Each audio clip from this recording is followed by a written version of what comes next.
মুরিদদের জন্য করণীয় এবং বর্জনীয়। আসলে আমার এলেম কালাম তেমন কিছু নাই, ছোট মানুষ, এলেম কালাম একেবারেই কিছু নাই।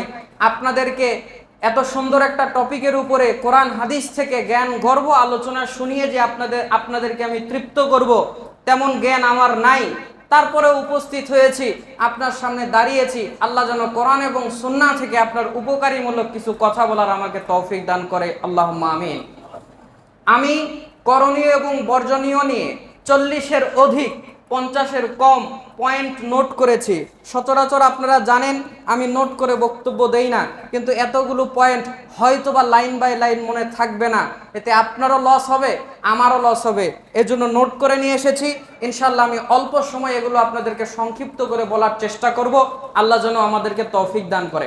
প্রথমেই আমি আপনাদেরকে বর্জনীয় নিয়ে কিছু কথা বলবো। কেন? আপনি লাভ ভালোটা জেনে করলেও ভালো হবে, জেনে করলেও লাভ হবে, না জেনে করলেও লাভ হবে। আর খারাপটা জেনে করলেও লস হবে, না জেনে করলেও লস হবে। উদাহরণস্বরূপ, একটা কারেন্টের তার, বৈদ্যুতিক তার ছিদ্র হয়ে আছে, আপনি জানেন না, হাত দিয়েছেন, কারেন্টের তার এবার বলবে লোকটা তো জানে না, বুঝে না, না জেনে হাত দিয়েছে, তাকে শক দেওয়া আমার উচিত হবে না, এই মনে করে কারেন্ট নিজেকে গোটায় নেবে? আপনি জেনে হাত দিলেও যেরকম আপনাকে শক দিবে, না জেনে হাত দিলেও শক দিবে। আরো বলি, রাস্তাতে একটা কাটা পড়ে আছে, পিন পড়ে আছে, আপনি মোটর সাইকেল নিয়ে যাচ্ছেন, আপনি জানেন না যে ওখানে একটা পিন পড়ে আছে, লোহা পড়ে আছে।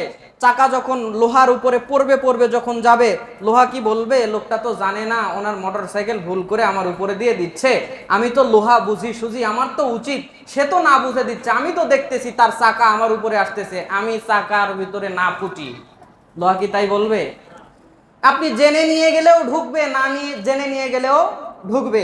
তার মানে ক্ষতি আপনি জেনে করলেও ক্ষতি হবে, না জেনে করলেও ক্ষতি হবে। অপরদিকে আপেলের মধ্যে কত ভিটামিন আছে, ভাইটামিন বলে, ভিটামিন বলে, যেই শব্দই আপনি বলেন, অনেক কিছুই আছে, আমি নিজেও জানি না, কিন্তু আপেল তো খাই।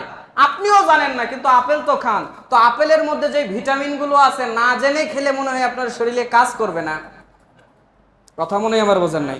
কলা তো আপনি আমি খাই, এতে অনেক উপকার আছে, ভিটামিন আছে, আপনিও জানেন আমিও জানি, কিন্তু কি কি আছে আমিও ভালো মতো জানি না, আপনিও ভালো মতো জানেন না। কিছু কিছু লোক জানতে পারে। তবে কেউ যদি কলার মধ্যে যে ভিটামিন গুলো আছে না জেনে খায়, ওর শরীরে মনে হয় কলার ভিটামিন লাগবে না। ভিটামিন জেনে খেলেও যেরকম লাগবে, না জেনে খেলেও সেরকম লাগবে। এই জন্য আমি ক্ষতিগুলোকে আগে নিয়েছি, যেন এগুলো জেনে করলেও আপনি ক্ষতিতে পড়বেন, না জেনে করলেও ক্ষতিতে পড়বেন। লাভ করণীয় এটা পরে বলবো সময় হলে, না হলে আরেক খুতবাতে ক্ষতিটা আগে শুনে নেন। মুর্দার জন্য যেই যেই কাজগুলো আমরা করি, অথচ এগুলো করা উচিত নয়, শিরিক এবং কোনো কোনো পর্যায়ে বিদআত, এবং কখনো কখনো এটা শিরকের পর্যায়ে চলে যায়। এগুলো থেকে আমাদের সাবধান থাকা উচিত। কেন? যদি আপনি বিদআত থেকে সাবধান না হন, পরকালে আল্লাহ রাব্বুল আলামিনের কাছে আপনার সমস্ত আমল বাতিল হিসেবে গণ্য হবে। আল্লাহর নবী সাল্লাল্লাহু আলাইহি ওয়াসাল্লাম বলেছেন, এই হাদিসটা আপনি পাবেন আবু দাউদ 4606 নম্বর হাদিস, আয়েশা সিদ্দিকা রাদিয়াল্লাহু তাআলা আনহা রাবি, তিনি বলছেন, মান আহদাসা ফি আমরিনা হাযা মা লাইসা ফিহি ফাহুয়া রাদ্দুন। আমার শরীয়তের মধ্যে, আল্লাহ নবী বলছেন, আমার শরীয়তের মধ্যে যেই কাজ আমি করি নাই, তোমাদের মধ্যে যদি কেউ করো, তাহলে আল্লাহ নবী বলছেন ফাহুয়া রাদ্দুন, ওইটা বাতিল বলে ঘোষণা হবে, ওইটাকে তোমরা বাতিল করে দাও, ওই কাজ তোমরা করো না। আরেকটি হাদিসে আবু হুরায়রা রাদিয়াল্লাহু তাআলা আনহু থেকে বর্ণনা, সহিহ মুসলিমে রয়েছে, মান আমিলা আমালান লাইসা আলাইহি আমরুনা ফাহুয়া রাদ্দুন। আল্লাহ নবী বলছেন, যে আমল আমি করি নাই, আমার নামে, আমার শরীয়তের নাম দিয়ে তোমরা করছো, ফাহুয়া রাদ্দুন, ওইটা বাতিল, ওইটা বাতিল, ওইটা নিষেধাজ্ঞাযুক্ত, ওইটা দিয়ে কোনো কাজ হবে না। বিদআত নিয়ে আপনাদেরকে আমি অন্যদিন আলোচনা শোনাবো, আজকে সব কথা বলছি না। তবে আর দুইটা কথা 30 সেকেন্ডে বলে সামনে চলে যাচ্ছি। যারা বিদআত করবে, আল্লাহ রাব্বুল আলামিন এদের ফরজ নফল কোনো ইবাদত আল্লাহ কবুল করবেন না। 6299 নম্বর হাদিস, বুখারী, রাসূলুল্লাহ সাল্লাল্লাহু আলাইহি ওয়াসাল্লাম বলছেন, কোন মানুষ যদি বিদআত করে অথবা বিদআতিকে আশ্রয় দেয়, আল্লাহর নবী বলছেন, লাআনাতুল্লাহি ওয়াল মালাইকা ওয়ান নাসি আজমাইন, আল্লাহর অভিশাপ ওই ব্যক্তির উপরে, ফেরেশতাদের অভিশাপ ওই ব্যক্তির উপরে, সমস্ত অভিশাপকারীর অভিশাপ তার উপরে। আল্লাহর নবী আরো বলছেন, তার ফরজ নফল, লা ইয়াকবালুল্লাহু সালাতান ইল্লা সারফান ওয়ালা আদলা, আল্লাহ রাব্বুল আলামিন তার ফরজ নফল কোনো সালাত, কোনো ইবাদত আল্লাহ কবুল করবে না। এবং রাসূলুল্লাহ সাল্লাল্লাহু আলাইহি সাল্লাম বলছেন, হাসরের ময়দানে আল্লাহর নবী সাল্লাল্লাহু আলাইহি ওয়াসাল্লাম উম্মতদেরকে চিনবেন, দেখবেন। 6134 নম্বর হাদিস বুখারী। আল্লাহর নবী কতক মানুষকে পানি পান করাতে যাবেন, পর্দা পড়ে যাবে। আল্লাহর নবী বলবেন, কেন পর্দা পড়ে গেল? আমি তো চিনছি ওরা আমার উম্মত, ওদেরকেও আমি পানি পান করাবো। তখন বলা হবে, এরা আপনার দিনকে উল্টা পাল্টা করেছিল, কম বেশি করেছিল, কাট ছাট করেছিল, ইচ্ছা মতো বাড়িয়েছে, ইচ্ছা মতো কমিয়েছে, বলেছিল করলে সমস্যা কি, এরা ধর্মকে 19-20 করেছে। তখন আল্লাহর নবী বলবেন, সুহকান সুহকান লিমান গায়্যারা বাদি, দূর হও দূর হও, যারা আমার পরে আমার ধর্মকে উল্টা পাল্টা করেছিলে, পরিবর্তন করেছিলে, 19-20 করেছিলে, 9-6 করেছিলে, তাদেরকে আজকে আমি তোমাদের পানি পান করাবো না। সুতরাং তাহলে এই কাজগুলো থেকে অবশ্যই আমাদেরকে বেঁচে থাকতে হবে। চলেন, সময় কম, সামনে যাই, ধীরে ধীরে বলি, আস্তে আস্তে শোনেন। 1 নাম্বার, মৃত ব্যক্তিকে তওবা পড়ানো। লোকটা মরছে মরছে বাপ, মৃতপ্রায় ব্যক্তিকে তওবা পড়ানো দেখেছেন তো আপনারা? গিয়ে বলছে, পড়েন পড়েন, আস্তাগফিরুল্লাহ রব্বি মিন কুল্লি যামবি ওয়া আতুবু ইলাইহি। ওরা তো ওইটা বলেন, আস্তাগফিরুল্লাহাল্লাযী লা ইলাহা ইল্লা, ওইটা তো বলবে না যেটা হাদিসে আছে। যেটা বলে ওইটাও তওবা, তো তওবা আবার বানানো তওবা। বাবারে বেদাতি, তওবা করলেও ওই কি আশ্চর্য কথা, মানুষ বিদাত করে বিদাত থেকে তওবা করবে, ঠিক না? তওবার দোয়াতেও বিদাত। কি এক আশ্চর্য অবস্থায় আমরা থাকি আছি। আস্তাগফিরুল্লাহ রব্বি মিন কুল্লি যামবি ওয়া আতুবু ইলাইহি, এই লাইনের মধ্যে আস্তাগফিরুল্লাহ ওয়া আতুবু ইলাইহি এই 2 শব্দ হাদিসে পাওয়া যায়। রব্বি মিন কুল্লি যামবি এই শব্দ বাংলাদেশ, ভারতের, পাকিস্তানের মানুষ ঢুকিয়েছে এটা হাদিসের। পৃথিবীর কোন হাদিসের দুনিয়াতে আপনি এই শব্দ, এই তওবার শব্দ হিসেবে খুঁজে পাবেন না। বরং পাওয়া যায় আস্তাগফিরুল্লাহাল্লাযী লা ইলাহা ইল্লা হুয়া আল হাইয়ুল কাইয়্যুম ওয়া আতুবু ইলাইহি। আল্লাহ নবী বলছেন, কেউ যদি জিহাদের ময়দান থেকে পালিয়েও এই তওবা করে, এই লাইন বলে আল্লাহর কাছে ক্ষমা চাই, আল্লাহ মাফ করে দেবে। যাই হোক, মৃতকে তওবা, মৃতপ্রায় ব্যক্তিকে তওবা পড়ানো। দেখুন, মৃত ব্যক্তিকে তওবা পড়ানোর কোনো শরীয়তে হুকুম বিধান নাই। মৃত ব্যক্তিকে তওবা পড়াতে হবে, বোকা আপনি, বোকা। বরং তাকে কালেমা পড়ান। সে যদি কালেমা পড়তে পারে তাহলে তার তওবা লাগবে না, এমনি পিছনে সব মাপ। কথা মনে হয় আমার বোঝেন নাই? সে তো এখন মরে মরে ভাব, 1-2 সেকেন্ডের মধ্যে জীবন যাবে, তওবা কখন পড়বে? আর কোনো ব্যক্তি শুধু তওবা পড়ায় যথেষ্ট নয়, কোনো যদি শিরকি কাজ করে তাহলে শুধু তওবা পড়ায় যথেষ্ট না, নতুন করে ইমানের বাক্য তাকে বলতে হবে। সেই সুযোগ যদি সে না পায়, তওবা শুধু করালেন, ইমান আনতে পারলো না, শুধু পড়াবেন লা ইলাহা ইল্লাল্লাহ। দলিল সহিহ মুসলিম 2010 এবং 1994 নম্বর হাদিস। আল্লাহ নবী বলেছেন, লাকিনু মাউতাকুম লা ইলাহা ইল্লাল্লাহ, তোমরা তোমাদের মৃতকে তালকিন দাও শুধু লা ইলাহা ইল্লাল্লাহ। আমাদের আহলে হাদিস সালাফিদেরও ভুল হয়। আপনি জোর করে মানুষকে বলেন কালেমা পড়েন, কালেমা পড়েন, পড়েন লা ইলাহা ইল্লাল্লাহ, পড়েন লা ইলাহা ইল্লাল্লাহ, বলেন না? বলেন না? নো। প্রথমত তো তওবা করাবেন না, দ্বিতীয়ত জোর করে কালেমা পড়াবেন না। কেন করাবেন না? জবাব নাম্বার 1, প্রত্যেকের মৃত্যুর অবস্থা, হালাত এক নয়। আমি নিজে দেখেছি, আমার এলাকার সম্পর্কের এক বড়াম্মা হয়, আমরা চাচি আম্মা বড়াম্মা বলি আর কি। তো আমি তখন আরো ছোট, আমার মনে আছে, এটা আরো 4-5-6 বছর বা বেশিও হতে পারে আগের কথা। তো তিনি মরবেন ভাব, আমি উপস্থিত। তো তার গায়ে মহিলারা কাপড় চোপড়ের ঠিক করার জন্য বা অন্য কারণে হাত দিচ্ছে। সে বলছে, তোরা আমার গায়ে হাত দিস না, আমার গা ব্যথায় খুলে পড়ে যাচ্ছে, তোরা কেউ আমার গায়ে হাত দিস না। তার মানে তার একটা কষ্ট হচ্ছে বডিতে। এই সময় আপনি গিয়ে যদি বলেন তওবা করো, এই সময় গিয়ে আপনি যদি বলেন লা ইলাহা ইল্লাল্লাহ পড়ো, তখন তো সে বলবে, তোর কালেমা সরা তো সরা, জীবন আমার যায় যায়, তুই কালেমা নিয়ে আসছিস। কি বলেন, বলতে পারে কি পারে না? জোরে বলেন, বলতে পারে কি পারে না? তার তো ইমানের একটা সিটে পোঠা দুনিয়াতে ছিলই, হয়তোবা সেটার দ্বারাও সে আল্লাহর কাছে ক্ষমা চাইতে পারে। এখন যে সে বলল কালেমা তুই সরাতো এখান থেকে, ইমান আছে না কুফরি করলো? ইমান আছে না কুফরি করলো? এ যদি এখনই মরে, জাহান্নামে মরবে আর জাহান্নামে যাবে। কে আপনাকে বলেছে ওকে জুলুম করে কালেমা পড়াতে আর তওবা করতে? এখনই যদি সে অস্বীকার করে কি হবে? সে তো আগে কালেমা পড়েছিল, ইমান এনেছিল, তার তো একটা ইমান আছে। সে যে এই বললো যে কালেমা সরায়, তো ইমান চলে গেল, এখন কি হবে এর? আর আপনি যে তাকে জুলুম করে বেঈমান করে মারলেন, এখন আপনার কি হবে? রাসূলুল্লাহ সাল্লাল্লাহু আলাইহি সাল্লাম বলেছেন, তালকিন দাও, মানে তার কাছে জোরে জোরে তোমরা বলো লা ইলাহা ইল্লাল্লাহ, সে যেন শুনতে পায়। যদি এমন হয় লোকটাকে আপনি বলতে যদি বলেন সে কালেমা বলবে, বলতে পারেন, কিন্তু ওইভাবে বলা বা এ করা জায়েজ নয়। সে যদি সত্যিই কালেমাওয়ালা লোক হয়, আপনি জোরে জোরে বললে সে ধরে নেবে এবং পড়বে। এবং আল্লাহ নবী বলছেন, যে ব্যক্তি মৃত্যুর সময় লা ইলাহা ইল্লাল্লাহ পড়বে, ফাদাখালাল জান্নাহ, আল্লাহ ওকে মরা মাত্র জান্নাত দিবে। আমার কথাগুলো কি কঠিন হচ্ছে না? বুঝতে পারছেন? খবরদার, জোর করবেন না। এবং পরিস্থিতি যদি এমন হয় জোরে জোরে কালেমা পড়লেও তার বিরক্ত লাগছে, হতেই পারে ভাই, এগুলো আপনি তাকে বলতে পারবেন না, লোক মনে হয় খারাপ, আরে সারা জীবন তাহাজ্জুদ পড়লে এখন আবার কালেমাই শুনতে পারে না, কোরআন তেলাওয়াত করে সেটাই শুনতে পারে না, হায় হায় হায়, এই বুঝি জাহান্নামে গেছে, খালি মরলেই জাহান্নাম। কিছু লোক তো আছে। পরিস্থিতি যদি এমন হয় সে আপনি জোরে কালেমা বললেও সে নিতে চাচ্ছে না, তখনও আপনি কালেমা বলবেন না। তার ইমানের তো ছিটে ফোটা ছিল, আপনি তাকে আরো বেঈমান করে মারার পথ নিয়ে যাচ্ছেন। হাদিস বুঝুন, পড়ুন, তারপর আমল করার চেষ্টা করুন। তাহলে কি করতে হবে? পরিবেশ যদি ভালো হয়, কালেমার কি দিতে হবে? তালকিন দিতে হবে। তওবা নয়, কালেমার তালকিন দিবেন। আর যদি সে কালেমা নিতে না চায়, শুনতে না চায়, দয়া করে জোর করবেন না। সে যদি অস্বীকার করে মারা যায়, সে কিন্তু কাফের হয়ে মরে গেল। আল্লাহ নবী বলছেন, একটা মানুষ মরে যাবে, তার আর মৃত্যুর মধ্যে 1 বিঘত জায়গা এমন কিছু কাজ করবে, সে জাহান্নামে চলে যাবে। মানে সেই লোকটা মরে যাবে, তার মধ্যে আর জান্নাতের মধ্যে 1 বিঘত জায়গা। আল্লাহ নবী বলছেন, মিশকাতুল মাসাবির তাকদির অধ্যায়ের হাদিস, বলছে তার মধ্যে আর জান্নাতের মধ্যে 1 বিঘত জায়গা, মানে মরলেই জান্নাতে যাবে। সে এমন একটা কাজ করবে, এই অল্প সময়ের মধ্যে বেঈমান হয়ে মরে যাবে, জাহান্নামে চলে যাবে।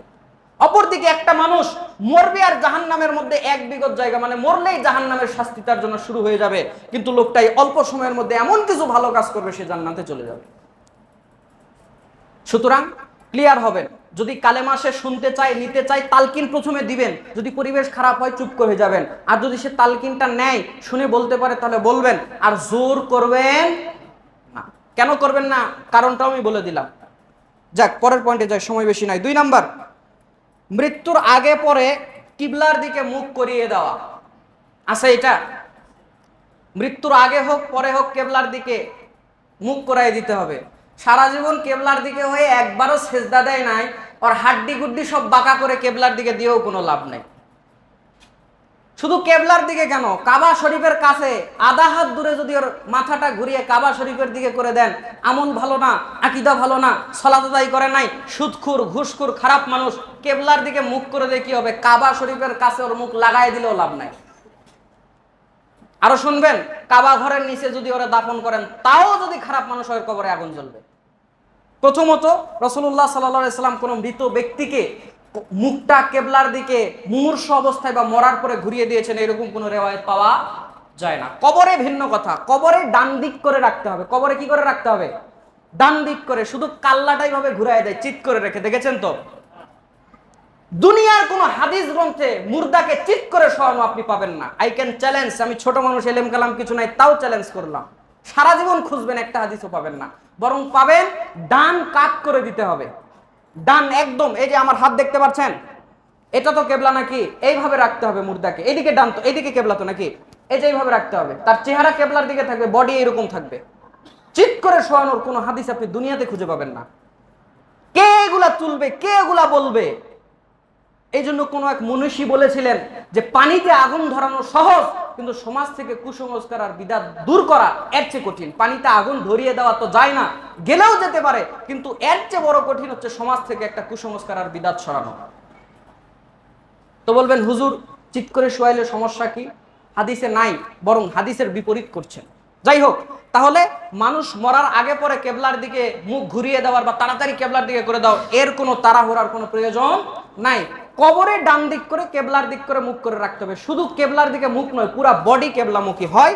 কবরের সাইডে তার পিঠ লাগাইতে এভাবে দিবেন, অথবা মাঝখানে যদি রাখেন, কবরকে মাঝখান থেকে খুঁড়বেন, খুঁড়ে যেন তাকে এইভাবে রাখা যায় ওটা দিবেন, অথবা কবরের সাইডের দিকে ওই আরেকটা গর্ত করবেন, গর্ত করে লোকটাকে ওই দিকে ডান করে শোয়াই দিবেন। অথবা যদি না হয়, এইভাবে কবর খুনেও আপনি ডান দিকে পিঠ লাগিয়ে দিয়ে শুয়ে দিবেন, যেন সে ডান দিকেই পুরা কাত হয়ে থাকে। এইটাই সুন্নাত। 3 নাম্বার, চিল্লা চিল্লি করে কাদাকাটি করা আছে। তো মা বোনেরা আছেন, কান খাড়া করেন, ঘুমায়েন না। কে মরে না মরে এটা দেখার খবর নাই, কান্না করতে হবে, এটা হলো আসল কথা। সে কি কান্না গো, এমন সুর ধরে, আমি মানে আশ্চর্য হয়ে যাই, এই শোকের মধ্যে এত সুন্দর সুর আসে কোত্থেকে? মা বোনেরা কান খাড়া করে শোনেন, চিল্লা পাল্লা করে মানুষ মৃত্যুর পর কাদা জায়েজ নয়, হারাম, এবং আল্লাহর নবী এটাকে কুফরি বলেছেন। একটা একটা করে দলিল নেন। রাসূলুল্লাহ সাল্লাল্লাহু আলাইহি সাল্লাম বলেছেন, সহিহ বুখারী 1292 নম্বর হাদিস, আল্লাহ নবী সাল্লাল্লাহু আলাইহি ওয়াসাল্লাম বলেছেন, আল মাইয়াতু ইউআযিবু বি কবরিহি বিমা নিহা আলাইহি। আল্লাহ নবী বলেছেন, কবরে ব্যক্তিকে শাস্তি দেওয়া হয় চিল্লা পাল্লা করে কান্নাকাটি করার জন্য। আপনি যার জন্য কান্না করছেন চিল্লায় পাল্লায়, যার জন্য আপনি গলা ফাটিয়ে বিনা কি করছেন, এইটা ওইটা বলে কাঁদছেন, আপনার এই কান্নার কারণে তাকে কবরে শাস্তি দেওয়া হবে। কতদিন পর্যন্ত এই শাস্তি চলবে? এর হাদিস রয়েছে মিশকাতুল মাসাবি 174-এ। রাসূলুল্লাহ সাল্লাল্লাহু আলাইহি সাল্লাম বলেছেন, তাকে শাস্তি দেওয়া হবে ইয়াউমুল কিয়ামা, কিয়ামত পর্যন্ত তাকে শাস্তি দিতে থাকাই হবে, শাস্তি দিতে থাকাই হবে। মেয়েরা দেখেন কাঁদে আর বলে, হায় রে আমার আব্বা এমন ছিল, আমার আব্বা এই রাস্তা করে দিয়েছে, সুরদে সুরদে বলছে, আমার আব্বা এই রাস্তা করে দিয়েছে, আমার আব্বা এটা করে দিয়েছে, আমার আব্বা ওইটা করে দিয়েছে, বলছে আর কাচ্ছে, বলছে আর কাচ্ছে। যখন আপনি আপনার বাপের নামে, স্বামীর নামে গুণগানগুলো করেন আর কাঁদেন, প্রত্যেকটা গুণগানের কারণে ফেরেশতারা একটা করে তাকে সাথে সাথে ঘুষি লাগায়। সুবহানাল্লাহ না নাউজুবিল্লাহ? শুনেছেন এই হাদিস কোনোদিন? তিরমিজিতে পড়ে আছে শত শত বছর ধরে, কেন পড়েন নাই? এই হাদিসটা তিরমিজিতে রয়েছে। রাসূলুল্লাহ সাল্লাল্লাহু আলাইহি সাল্লাম বলেন, 1746 নম্বর হাদিস তিরমিজি, যখনই তার প্রশংসা করে কাদা হয়, ফেরেশতারা একে ঘুষি মারে আর বলে, সত্যি কি তুমি এমন ছিলে, সত্যি কি তুমি এমন ছিলে, বলে আর ঘুষাই, বলে আর ঘুষাই। সুবহানাল্লাহ না নাউজুবিল্লাহ? আচ্ছা, জাহেলি যুগে কান্নার কথা ছিল, এটা একটা জাহেলিয়াত। কুফরি বলেছি তারও দলিল দিব। মূলত এটা হচ্ছে একটা জাহেলিয়াত। জাহেলি যুগের মেয়েরা এরকম করে কাঁদতো, শুধু কাঁদতো না, আর একজন মেয়ে এসে হেল্প করতো, সাহায্য করতো কান্নাতে।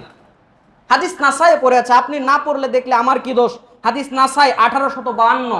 আল্লাহর নবী যখন মহিলাদেরকে বায়াত করাতেন, অর্থাৎ ইসলাম কবুল করাতেন, তখন রাসূলুল্লাহ সাল্লাল্লাহু আলাইহি ওয়াসাল্লাম ওই মহিলাদেরকে বলতেন, শোনো, তোমরা তো ইসলাম কবুল করলে, তবে ইসলাম কবুল করার পর তোমাদেরকে আমি নিষেধ করলাম, তোমরা চিল্লা পাল্লা করে কাপড় ছিঁড়বে। ওই যে অনেকে আছে দেখবেন, ছেলে মানুষেরাও একেবারে এক টান দিয়ে বুকের শার্টের বোতাম, কাপড় যা ছিল সব ছিঁড়ে ফেলে, আমার ভাইরা কাপড় ছিঁড়ে ফেলে, চুল আউল বাউল করে ফেলে, শরীরকে ছিন্ন ভিন্ন করে ফেলে।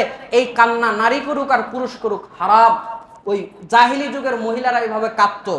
আল্লাহ নবী তাদের যখন ইসলাম কবুল করালেন, সবাইকে বলতেন, মহিলাদেরকে, কারণ এটা তো বেশি মহিলারা করে, বলতেন খবরদার তোমরা এই কাজ করবে না। তো আল্লাহ নবীকে ওই মহিলারা বলছে, আল্লাহ নবী, তারা আমাদেরকে এ ব্যাপারে সাহায্য করেছিল। অর্থাৎ আমরা যখন জাহেলিয়াতের যুগে ছিলাম, আমাদের মা ভাই বোন যখন মারা গেছিল, ওই মহিলারা এসে আমরাও কেঁদেছিলাম, আমাদের সাথে সাথ দিয়ে কেঁদেছিল। কথা আমার বুঝেন তো?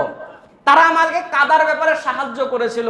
তো তাদের যদি এখন কেউ মরে, আমরা তো মুসলমান হয়েছি, তারা যে আমাদেরকে ওই সাহায্য করেছিল, ওইটা কি শোধ করব না আমরা? মানে আমরাও কি তাদের একটু কান্নাতে শরীক হয়ে একটু কেঁদে কেঁদে দেবো না? আল্লাহ নবী বলছেন, না, তোমাদের ওই রকম কেঁদে দেওয়ার কোনো দরকার নাই।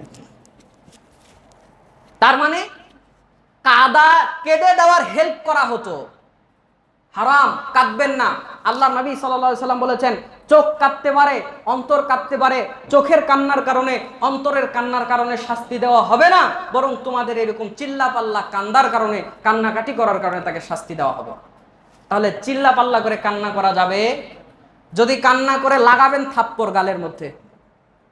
কি বলছেন হুজুর, থাপ্পড়? ও তো মরা মানুষকে নিয়ে এমনি শোকের মধ্যে আছে, আপনি থাপ্পড়? আমি তো থাপ্পড়ের কথা বলছি। ওমর রাদিয়াল্লাহু তাআলা লাঠি দিয়ে ওই অবস্থায় পিটাতো। কি করতো? লাঠি দিয়ে পেটাতো। বলছেন দলিল আছে, দলিল বুখারীতে আছে, আপনি পড়েন নাই, আমার কি দোষ? এই হাদিসটা আপনি পাবেন সহিহ বুখারী 1304 নম্বর হাদিস। ওমর রাদিয়াল্লাহু তাআলা আনহু যদি দেখতেন কোন মৃতের জন্য কোন মহিলা বা পুরুষ এরকম চিল্লা পাল্লা করে কাঁদছেন, হাদিসের মধ্যে স্পষ্ট শব্দ, তিনি লাঠি দিয়ে পেটাতেন, অথবা পাথর ছুঁড়ে মারতেন, অথবা ধুলাবালি ছুঁড়ে মারতেন। এই কাঁদো কেন? কাঁদলে কি হবে? শাস্তি হবে। কতদূর পর্যন্ত হবে? ইয়াউমাল কিয়ামা, কিয়ামত পর্যন্ত হবে। আরো কি হবে? ফেরেশতারা তাকে ঘুষি দিবে, মারবে, আর বলবে, তুমি কি এমন ছিলে, তুমি কি এমন ছিলে। সুতরাং যদি কেউ কাঁদে, ওই মুর্দাকে যদি আপনি ভালোবাসেন, অন্ততপক্ষে না মারতে পারেন, চর থাবড়া না দিতে পারেন, আপনার যদি স্ত্রী হয়, বোন হয়, মা হয়, বলবেন চুপ করো, তোমার এই কান্নার কারণে তাকে শাস্তি দেওয়া হবে। যদি না থামে, ওমর রাদিয়াল্লাহু তাআলা আনহুর মতো হবেন, যার দলিল ওই হাদিস থেকে পাওয়া যাচ্ছে, বুখারীর হাদিস।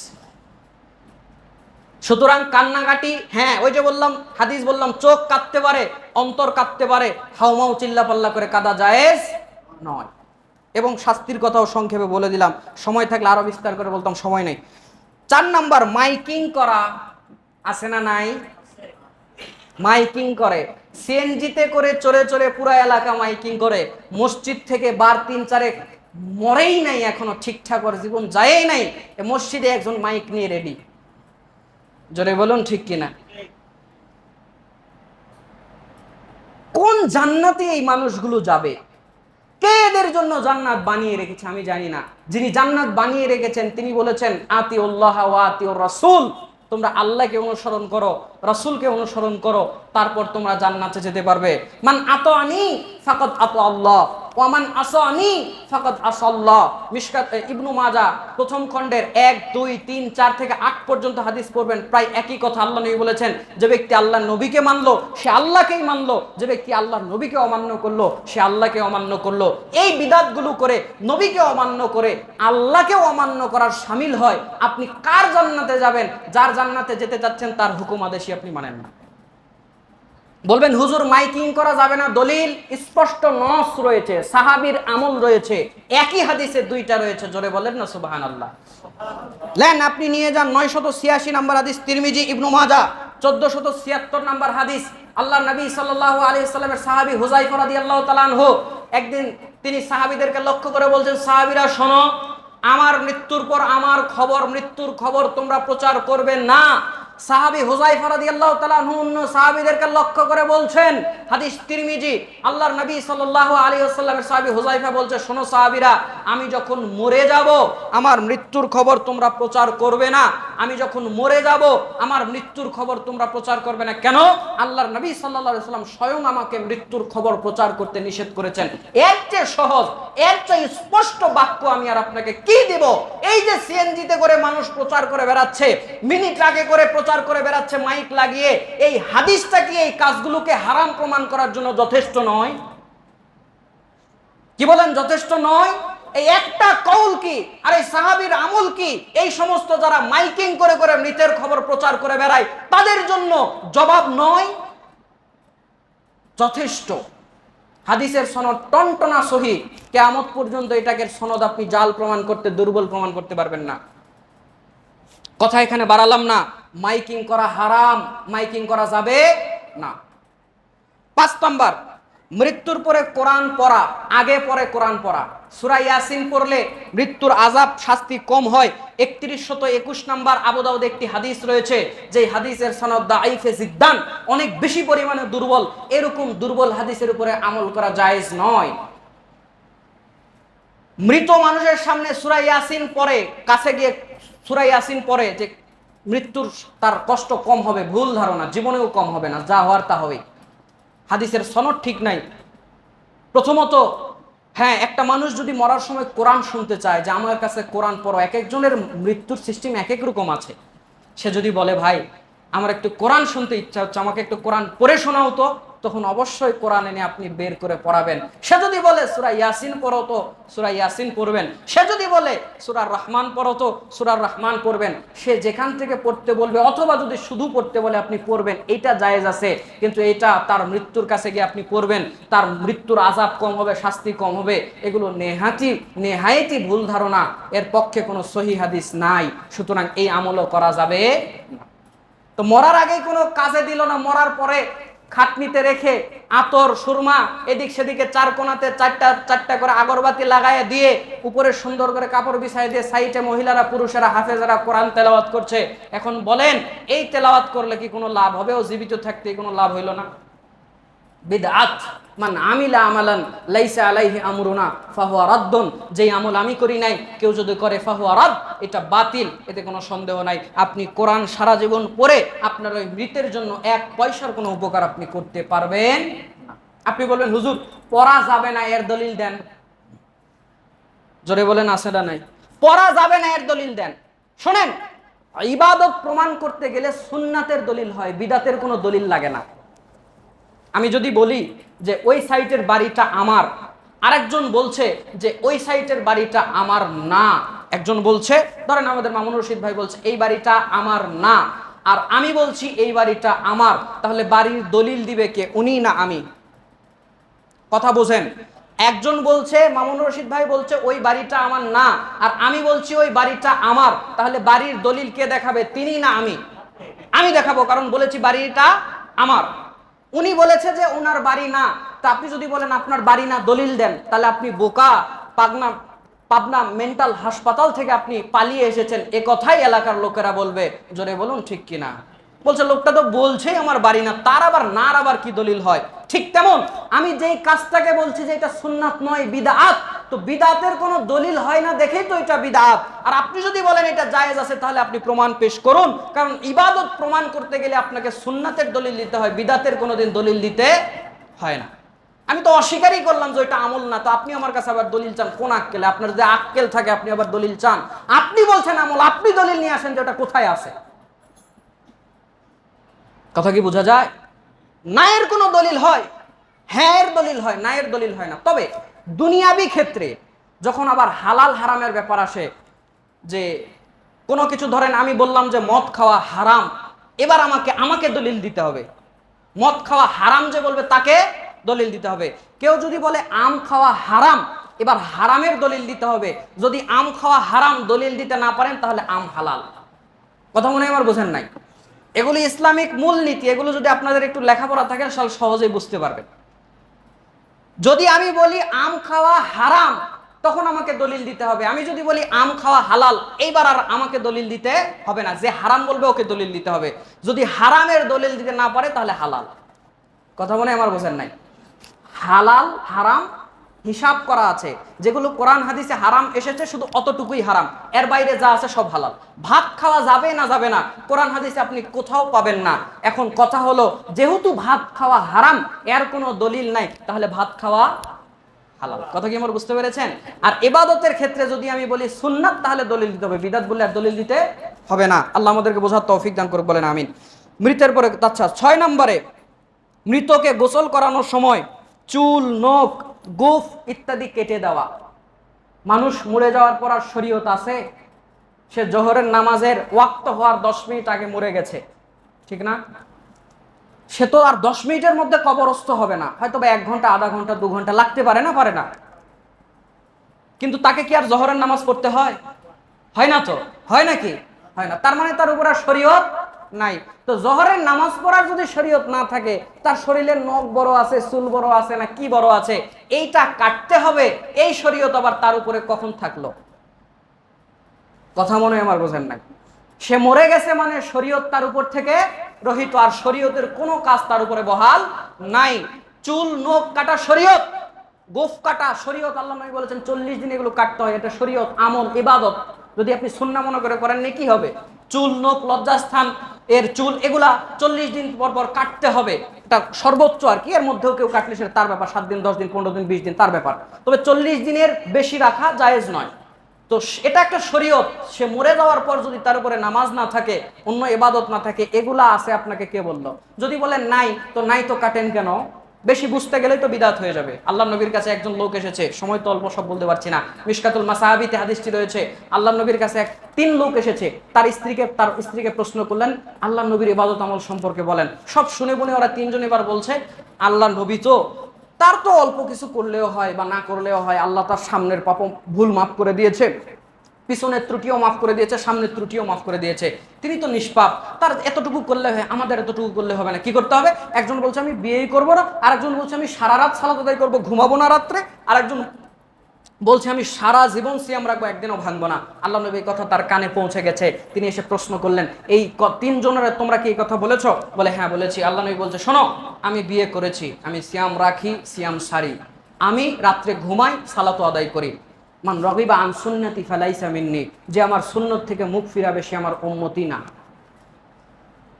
কি বুঝলেন? তার মানে 1 লাইন বেশি বোঝা যাবে, 1 লাইন আপনি কম করেন, আপনার ইমানের দুর্বলতা, পারেন না সেটা ভিন্ন কথা, অস্বীকার করতে পারবেন না, অস্বীকার করলে আবার বেঈমান হয়ে যাবেন। পারেন না ভিন্ন কথা, দাড়ি রাখতে পারেন না, এটা আপনার ইমানের দুর্বলতা, কিন্তু দাড়িকে কটাক্ষ করলে কি হবে? বেঈমান হয়ে যাবে। তো ঠিক তেমন সুন্নাতকেই আপনাকে মেনে চলতে হবে। আপনি যদি সুন্নাতের বাইরে 1 লাইন করতে যান, বিদআত হবে, এবং শেষমেশ আল্লাহ নবী বলেছে সে আমার দলভুক্তই না। তাহলে মৃতের পরে চুল, নখ ইত্যাদি কেটে দেওয়া কোনো মানুষ আরেক মানুষের জন্য জায়েজ নয়। পেটের মধ্যে চাপা দেয়, পেটের মধ্যে চাপা দিয়ে মলমূত্র ইত্যাদি বের করে। বাবা যা ভিতরে আছে আসেই, যা বের হয়েছে বের হয়েছে, তুমি কেন উল্টা আবার পেট থেকে চাপা চুপা দিয়ে বের করো? কে তোমাকে শরীয়ত শিখালো? এগুলো শরীয়তে নাই, করা যাবে, না করলে বিদআত হবে। আচ্ছা, 7 নাম্বার, দাফন না হলে কোনো কিছু খাওয়া যাবে না বলে ধারণা করা। সেই দিন কি কুরবানির ঈদ নাকি যে কুরবানি না দেওয়া পর্যন্ত খাওয়া যাবে না? দাফন না করা পর্যন্ত কিছু খায় না, জোরে বলেন আছে না নাই? দাফন না করা পর্যন্ত কিছু খাওয়া যাবে না। যদি মনে করেন খাওয়া যাবে না, খেলে কোনো অকল্যাণ হবে, শিরক হবে। যদি মনে করেন খেলে কোনো অকল্যাণ হবে, কি হবে? শিরক হবে। আর শুধু এমনিতেই খাচ্ছেন না যে না খাওয়া ঠিক না, তাও বিদআত হবে। আপনার প্রয়োজন হলে খাবার পানি আপনি খাবেন। হ্যাঁ, কেউ মারা গেছে, আমি তো আর বলছি না যে ওর গলার মধ্যে রুচি নাই থাকতে পারে, নাই হতে পারে, জোরে জোর করে খাওয়াও, না হইলে গলার মধ্যে খাবার ঢুকিয়ে দাও, এ তো আমি বলছি না। আপনিও এটা প্রচার করলেন কেন যে খাওয়া যাবে না? কেউ যদি মনে করে ক্ষতি আছে, শিরক হবে। আর যদি তাও না মনে করে, শুধু এটা বিশ্বাস অন্তরে রাখলে বিদআত হবে। আল্লাহ আমাদেরকে হেফাজত করুক, বলেন আমিন। 8 নাম্বার, মাত্র 8টা বলেছি, 35টা কয়দিনে বলবো? সুবহানাল্লাহ। 8 নাম্বার হচ্ছে 3 দিনের বেশি শোক পালন করা। শোক পালন করে তো? শোক দিবসই আছে এবং বছরে বছরে মৃত্যু দিবসও আছে। এগুলো ইসলামে নাই, এগুলো আর নতুন করে বিস্তার করে বলার কিছু নাই, এগুলো ইসলামে নাই। হ্যাঁ, একটা মানুষ 3 দিন শোক পালন করতে পারে, মানে মন খারাপ থাকতে পারে, সে অস্বাভাবিক খাওয়া দাওয়া চলাফেরা। কয়দিন? 3 দিন। আর স্ত্রী যদি হয়, স্বামী যদি মরে যায়, তাহলে 4 মাস 10 দিন ইদ্যত পালন করবে। আচ্ছা, যদি স্বামী আছে, স্ত্রী মারা গেছে, তাহলে স্বামীও কি 4 মাস 10 দিন ইদ্যত পালন করবে? স্বামীর তাহলে কয়দিন শোক পালন করবে? বুঝে বলেন কয়দিন?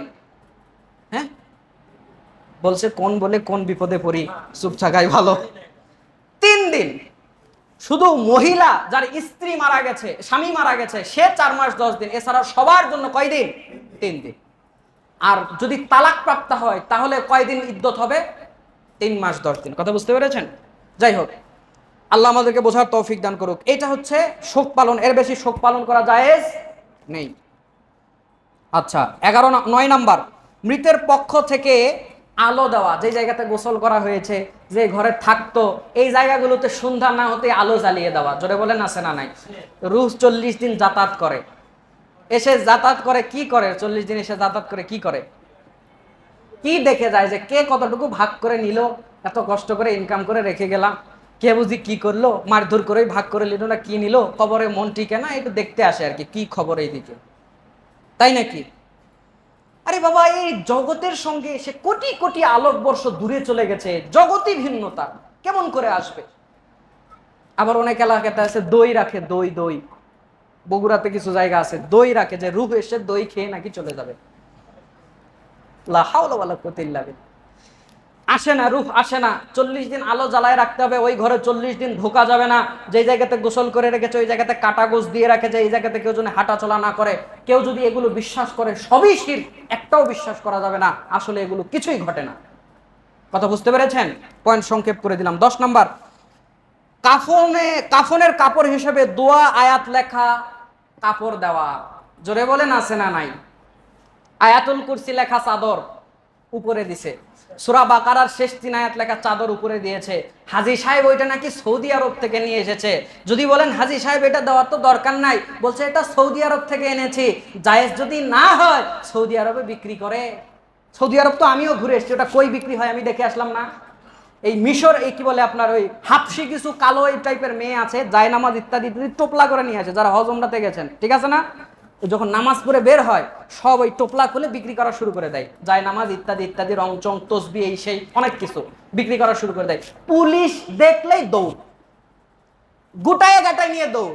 এখন বোঝেন ওই হাজি এটা কোত্থেকে কিনে এনেছে। আরে পুলিশের ভয়ে দৌড় দেয় সেই লোক, সেই বিক্রেতা, তাদের কাছ থেকে ওটা কিনে নেয়। বলছে আরে সৌদি আরব বিক্রি হলেই সেটা হয়ে গেল যে একেবারে ইসলাম হয়ে গেল ওইটা। আচ্ছা, সৌদি আরবে যদি কেউ মদ খায় তাহলে মদ হালাল? বলেন, সৌদি আরবে যদি কেউ মদ খায় মদ হালাল? হাজী সাহেবের মুখেরই বড় পারবে না, সৌদি আরব থেকে নিয়ে এসেছি। জাহেলে মুরাক্কাব।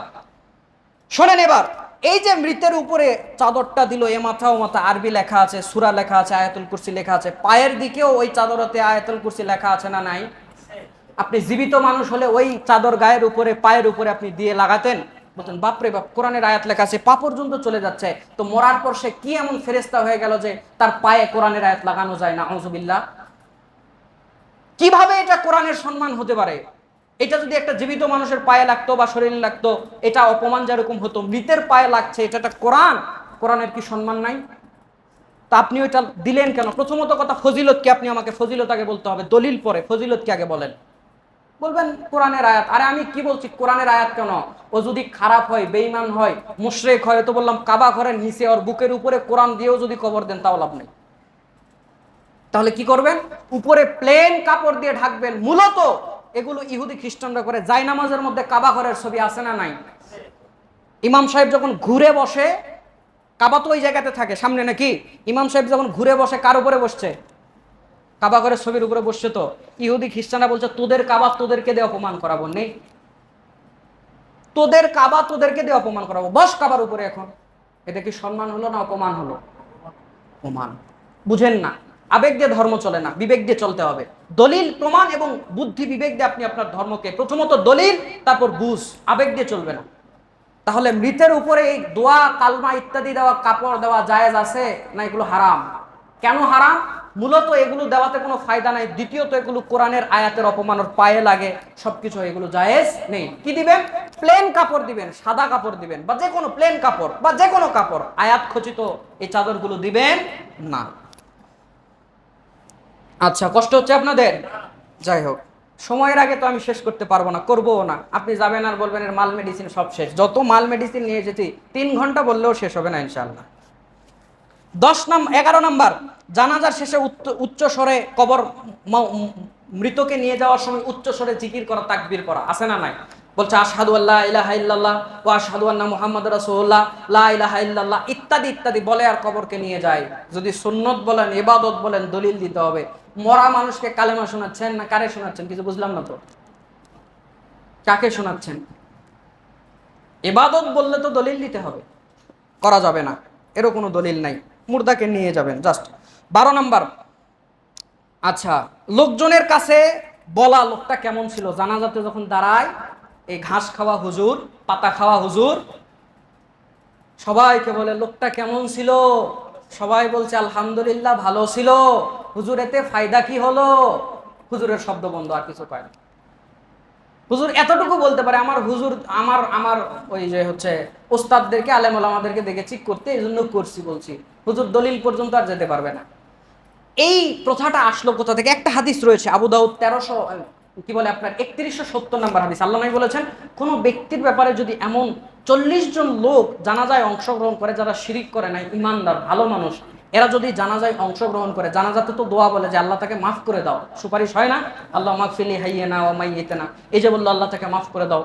আচ্ছা, এই যে ক্ষমা চাইলো, তার জন্য ইস্তেগফার করলো, আল্লাহ নবী বলছে এরকম 40 জন ইমানদার যদি কোনো মৃতের ব্যাপারে মন থেকেই আল্লাহর কাছে বলে যে আল্লাহ তাকে মাফ করে দিন, লোকটা ভালো ছিল, এরকম শিরিক বিহীন যদি 40টা মানুষ হয়, আর যে লোকটা মরে গেছে এই লোকের যদি তাওহীদ থাকে, অন্য গুনাহ আছে কিন্তু তাওহীদ তার নষ্ট হয় নাই, এই 40 জন যদি তার ব্যাপারে সুপারিশ করে, আল্লাহ এই 40 জনের সুপারিশে ওই বান্দাকে মাফ করে দিবে। এটা সহি হাদিস। ইন্ডিয়াতে গিয়ে আমি এই হাদিস আমি বলেছি, ইন্ডিয়ার হুজুররা আমাকে ঘিরে ধরেছে স্টেজ থেকে নামার আগেই। মানে ওরা ভাবছে বুঝি হুজুর আন্দাজে বলেছে। আমি বলছি বসেন, কয়টা দলিল নেবেন? সাথে সাথে 3টা হাদিস, 3টা সনদ তাকে ওখান থেকে বের করে দিয়েছে। এবার আর হুজুররা কিছু বলে না, সুসুর করে চলে গেল। আমি বলছি এমনিতে আমি তারা আছি, আজকের মাহফিল করে আমি মেদিনীপুরে যাব, দিনের বেলা মাহফিল আছে সম্ভবত, মানে দূর, অনেক দূর, মুর্শিদাবাদ থেকে, ওখানে আমি তাড়াহুড়াতে আছি। আর হুজুররা বলছে দলিল না দিলে যেতে দেবো না। বলছে বাংলাদেশ থেকে এসেছে বুঝি পিচ্ছি হুজুর, দলিল মনে হয় না, আন্দাজে কথা বুঝি বলে গেল। আমি বলছি হুজুর, আমি একটা কথা তাদেরকে বলেছিলাম, আবু দাউদের শত শত বছর ধরে পড়ে আছে, আপনি পড়েননি কেন? জাস্ট একটা কথা বলেছি, তারা কোনো জবাব নাই, বের হয়ে চলে গেল। যাই হোক, এই যে 40 জন মানুষ যদি কারো ব্যাপারে সুপারিশ করে যে আল্লাহ লোকটা ভালো ছিল, তাহলে এই 40 জনের সুপারিশ ওই বান্দাকে মাফ করে দেওয়া হবে। ভালো মানুষদের সঙ্গে সম্পর্ক রাখুন, যারা শিরিক করে না, যারা বিদাত করে না, মরলে অন্ততপক্ষে জানাজাতে যেন আসে। আর হতে হতে যদি 40 জন হয়, বোনাস বোনাস, আল্লাহ মাফ করে দিবে। 14 নাম্বার, গোলাপ জল ছিটানো, আগরবাতি দেওয়া ইত্যাদি ইত্যাদি। গোলাপ জল মানুষ সৌন্দর্য বাড়ানোর জন্য, জীবিত মানুষ গোলাপ জল দিবে, মরা মানুষের কাছে গোলাপ জল কি করবেন? সাজায় গোজায় আরেকটা বিয়েতে পাঠাচ্ছেন নাকি তাকে? বুঝলাম না তো আপনার ব্যাপার সেবার। তারপরেও আবার এক বোতল না, 4-5 বোতল নিয়ে আসে। নিয়ে আসার পর এইভাবে এইভাবে চারিদিকে ছিটাচ্ছে। জোরে বলেন আছে না নাই? কি বাবা এখানে কি হচ্ছে আমি বুঝলাম না। ওই যে হচ্ছে আপনার হচ্ছে ওই যে ফ্যাশন শো হচ্ছে এই জায়গাতে, সৌন্দর্য প্রদর্শনী অনুষ্ঠান হচ্ছে, এখানে গোলাপ জল ছিটায়। ছিটাতে ছিটাতে 3 বোতল বেঁচে গেছে। কি হয়েছে? 3 বোতল বেঁচে গেছে। এখন কি করবে? কবরের উপরে সব উল্টা করে ঢেলে দিয়েছে, ঢেলে দিয়ে চলে এসছে। বোতলও কবরের উপর ফেলে দিয়ে চলে এসছে। না, তোর কাছেই রাখ, তোর জন্য কিনছি বাবা, তুই রাখ। জোরে বলেন আছে না নাই?